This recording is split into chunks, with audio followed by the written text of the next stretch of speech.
নমস্কার বন্ধুরা, ভজরি মান্না কিচেনে তোমাদের সবাইকে স্বাগত। আজকে চলে এসেছি একটা যুগলবন্দি রান্না নিয়ে। দুটি প্রধান উপকরণ যেগুলো আমরা আলাদা আলাদাভাবে করি, কিন্তু আজ আমি সেই দুটোর মিলন ঘটিয়েছি। কিভাবে করলাম, কি সেই দুটি উপকরণ দেখার জন্য চলো আমরা রান্নাটা শুরু করি এবং পরবর্তী পর্যায়ে চলে যাই। গাঠি কচু দিয়ে মুসুর ডাল রান্না করার জন্য আমি রেসিপিটা শুরু করছি। আমার উপকরণ লাগছে, এখানে আমি কটা গাঠি কচুকে একটু ধুয়ে রেখেছি, টমেটো, কাঁচা লঙ্কা, বড় একটা পেঁয়াজ, আদা রসুন আর এক বাটি মুসুর ডালকে আমি ধুয়ে রেখেছি। এই সমস্ত উপকরণ দিয়ে আমি মুসুর ডাল দিয়ে গাঠি কচুর তরকারি করে তোমাদের সঙ্গে শেয়ার করছি। চলো রান্নাটা শুরু করি। নেক্সট স্টেপে আমি কচুগুলোকে এখানে ধুয়ে নিয়ে ছোট ছোট করে কেটে নিয়েছি, আর এখানে পেঁয়াজ, আদা, রসুন কেটে নিয়েছি, টমেটো কেটে নিয়েছি। এবার আমরা পরবর্তী পর্যায়ে চলে যাচ্ছি। এবার আমি গ্যাসের মধ্যে একটা কড়াই বসিয়ে দিয়েছি, আর তাতে একটুখানি সর্ষের তেল দিয়ে দিচ্ছি। কড়াইটা একটু গরম হয়ে এসছে, একটু সর্ষের তেল দিয়ে দিয়েছি।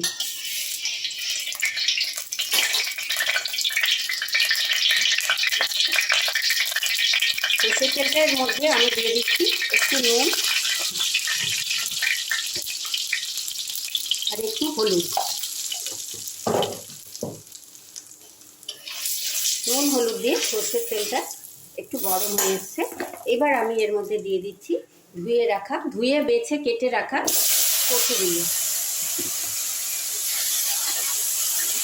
কচুগুলো এবার আমি তেলের মধ্যে একটু লাল লাল করে ভেজে নেব। কচুগুলো আমি একটু লাল লাল করে ভেজে নিচ্ছি কড়া করে, তাতে কচুর যে লাল লাল একটা ভাব থাকে সেটা চলে যাবে। এই পর্যায়ে গ্যাসটা সিম করে দিলাম।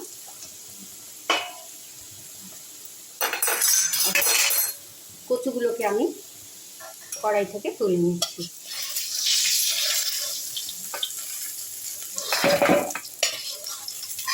এরকম একটু লাল লাল করে ভাজতে হবে।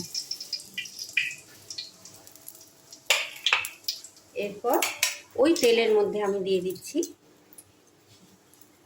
একটু শুকনো লঙ্কা, একটু তেজপাতা আর একটু গোটা জিরে।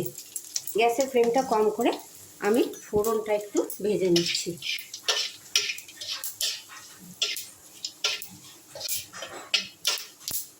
একটু চিরবির করে যখন ফোড়নটা ভাজা হয়ে গেল, তখন আমি এর মধ্যে দিয়ে দিচ্ছি আদা, পেঁয়াজ, রসুনের পেস্ট।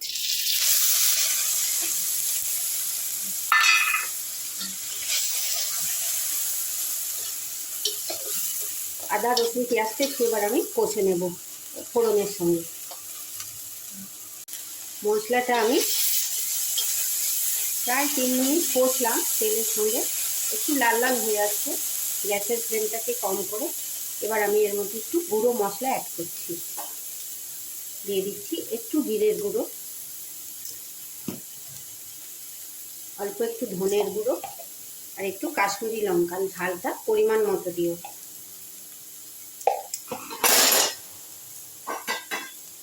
আবার আমি মশলাটা একটু কষে নিচ্ছি।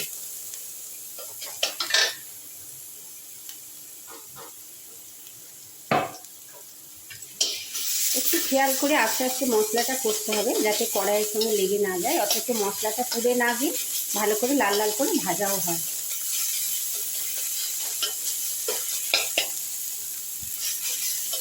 একটু গুঁড়ো মশলাগুলো নেড়ে নিচ্ছি, আর এর সঙ্গে আমি অ্যাড করছি একটু টমেটো, কাঁচা লঙ্কা।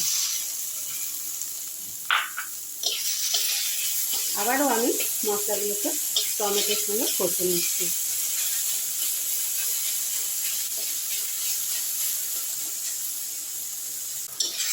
টমেটো, মশলা সব খুব ভালো করে কষা হয়ে গেছে। আমি এই পর্যায়ে একটু নুন দিয়ে দিলাম। টমেটোগুলো আরেকটু ভালোভাবে গলে যাবে তাহলে।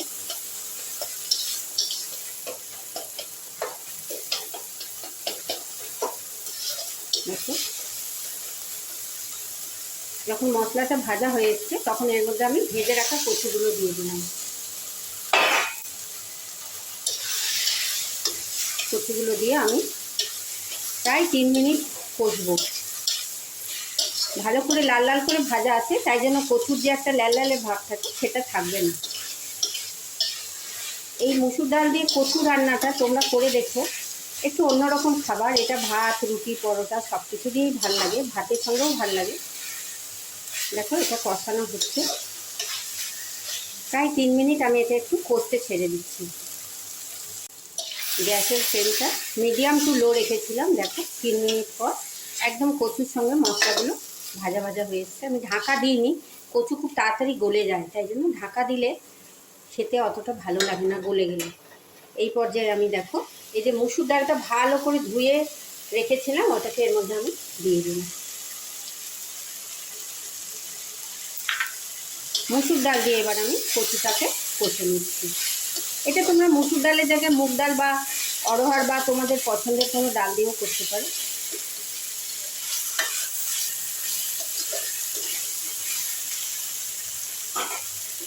ভালো করে কষে নিচ্ছি। এই পর্যায়ে আমি একটু চিনির অ্যাড করলাম, মিষ্টি মিষ্টি করবো বলে। নুন চিনির ব্যালেন্সটা ভালো হয়, তোমরা যদি চিনি না খাও দিও না।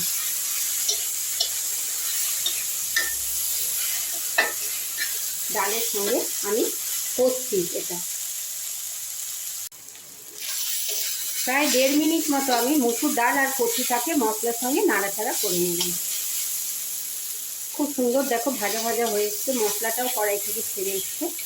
এইবার আমি এতে দিয়ে দিচ্ছি গরম জল। সেদ্ধ হওয়ার জন্য একটু গরম জল দিয়ে দিলাম। গরম জল দিলে তাড়াতাড়ি তরকারিটা ফুটেও যায় আর তরকারির স্বাদটা একটু অন্যরকম হয়। তাই আমরা সবসময় যদি একটু গরম জল দিয়ে তরকারিতে দেওয়া অভ্যেস করি তাহলে খুব ভালো টেস্ট হয়। বেশিক্ষণ আমি নাড়বো না, এবার আমি এটাকে সেদ্ধ হতে দিচ্ছি। এই পর্যায়ে এতক্ষণ আমি ঢাকা দিইনি, ঢাকা ছাড়াই সব করেছি। এই পর্যায়ে আমি কচুটা আর ডালটা সেদ্ধ হওয়ার জন্য একটা ঢাকা দিলাম। প্রায় 3 থেকে 4 মিনিট এটা আমি রান্না করবো। এবার প্রায় 3 মিনিট হয়ে গেছে, আমি ঢাকাটা খুলে একবার নাড়াচাড়া করছি। কচু দেখো সেদ্ধ হয়ে গেছে, কিন্তু ডালগুলো একটু দানা দানা থাক, নামাবো আর একটু হবে, তাই জন্য আমি আরেকটু সুসিদ্ধ হওয়ার জন্য ঢাকা দিয়ে দিচ্ছি। কচু মোটামুটি গলে গেছে, ডালটা আরেকবার হবে। আরও 2 মিনিট আমি ঢাকা দিয়ে দিলাম। আরও 3 মিনিট আমি রান্না করে নিলাম। এইবার একদম থকথকে একটা ভাব এসছে, এইভাবেই আমরা নামাবো, আর আমরা এটাকে শুকাবো না। এবার আমি এর মধ্যে একটু গরম মশলা দিয়ে দিচ্ছি, গরম মশলার গুঁড়ো, আর একটুখানি ঘি অ্যাড করে দিচ্ছি।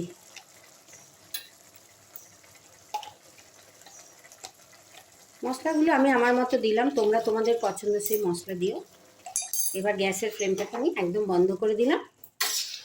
ঘি গরম মশলা দিয়ে থকথকে একটা দেখো কচুগুলো গলে গেছে, একদম সুন্দর সেদ্ধ হয়েছে, ডালটাও থকথকে। এটা তোমরা পরোটা, রুটি, ভাত সব কিছু দিয়েই খেতে পারবে। দেখো খুব সুন্দর হয়ে গেল। এবার আমি এটাকে 10 মিনিট স্ট্যান্ডিং টাইমে রেখে ঢেলে নিচ্ছি। কড়াই থেকে আমি ডাল কচুটা তুলে একটা প্লেটে ঢেলে নিচ্ছি। খুব সুন্দর একটা ঘি, গরম মশলা সব কিছুর একটা গন্ধ বেরিয়েছে। দেখো সমস্ত তরকারিটা আমি এভাবে তুলে নিলাম।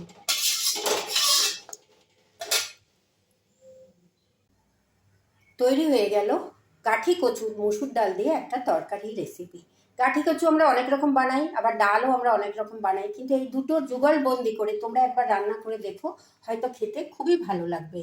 যদি আমার ভিডিওটা তোমাদের ভালো লাগে, অনেক লাইক, শেয়ার, কমেন্ট করো, সাবস্ক্রাইব করে বেল আইকন প্রেস করো, যাতে আমার নিত্য নতুন সমস্ত রান্নার ভিডিও তোমরা সবার আগে দেখতে পাও। কোন বন্ধু কোথা থেকে দেখছো জানিও, রান্নাটা কেমন লাগলো কমেন্ট বক্সে লিখে জানিও। সবাই খুব ভালো থেকো, সুস্থ থেকো, সাবধানে থেকো, সবার পুজো খুব ভালো কাটুক এই কামনা করে আজকে ভিডিওটা এখানেই শেষ করলাম। আবার দেখা হচ্ছে পরবর্তী কোনো নতুন ভিডিওতে। ততক্ষণ অবধি ধন্যবাদ।